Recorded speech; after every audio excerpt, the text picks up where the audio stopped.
Du nord au centre et de l'est à l'ouest, les hommes ont joué les taupes pour exploiter le sous-sol terrestre. Dans notre région angevine, il y a la probabilité d'une exploitation du schiste ardoisier dès 1312 au nord d'Angers sur la commune d'Avrier, à Désières.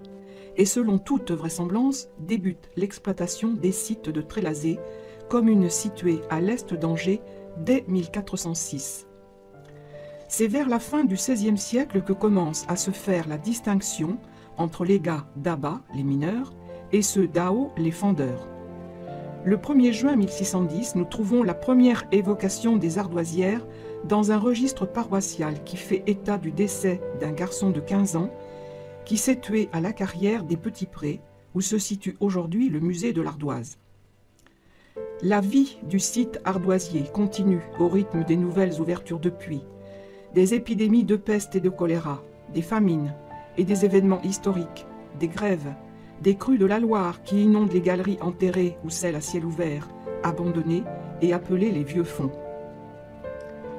Parmi les périlleux, nom donné aux ouvriers des carrières de pierre d'ardoise, le fendeur est celui qui, à partir d'un bloc de schiste de plusieurs tonnes, obtient de fines ardoises servant à la couverture de nos toitures.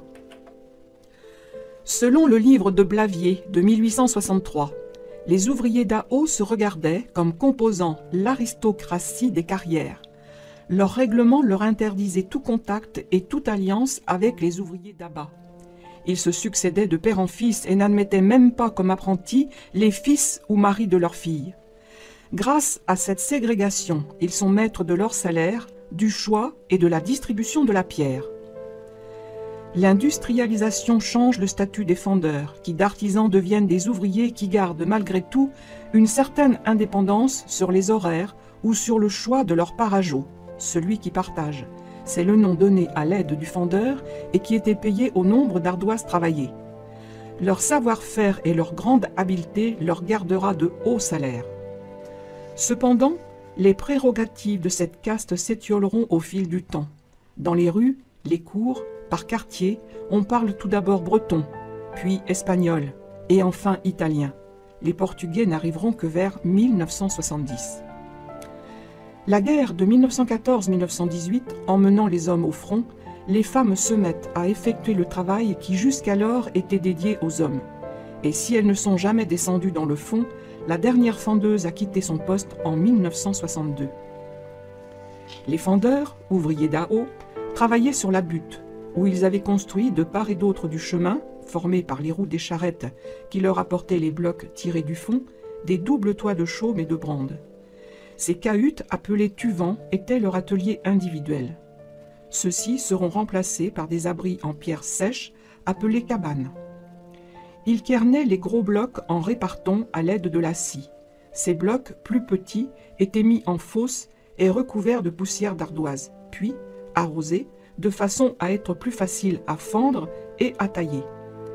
D'épais chiffons lacés autour des jambes et chaussés des sabots de fendeur cubiques, plats et bruts de sciage, ils pouvaient travailler les repartons coincés entre les jambes à l'aide des longs ciseaux de taille suifés dans le billot à graisse et du maillet en bois. Quand les repartons étaient fendus, en ardoise, le fendeur se mettait sur sa machine à rondir. Cette opération consistait à équarrir les ardoises par taille. Puis, vers 1920, les fendeurs sont regroupés dans de grands hangars gris de poussière, appelés magasins, où le kernage ne se fait plus à la main, mais avec un fil hélicoïdal. Puis, les moteurs électriques entraînent des disques en tôle d'acier. Le bruit est infernal, et l'humidité présente, car il faut arroser les blocs. Cependant, la machine à rondir restera jusqu'au bout le seul témoin d'une activité qui fut une fierté plus qu'un métier. Les ardoisières de Trélazé sont les dernières à avoir été maintenues en activité en France. Leur fermeture annoncée en novembre 2013 sera effective le 29 mars 2014. L'ancien site d'exploitation des ardoisières d'Angers-Trélazé a été classé en zone naturelle d'intérêt écologique, faunistique et floristique en raison de sa biodiversité.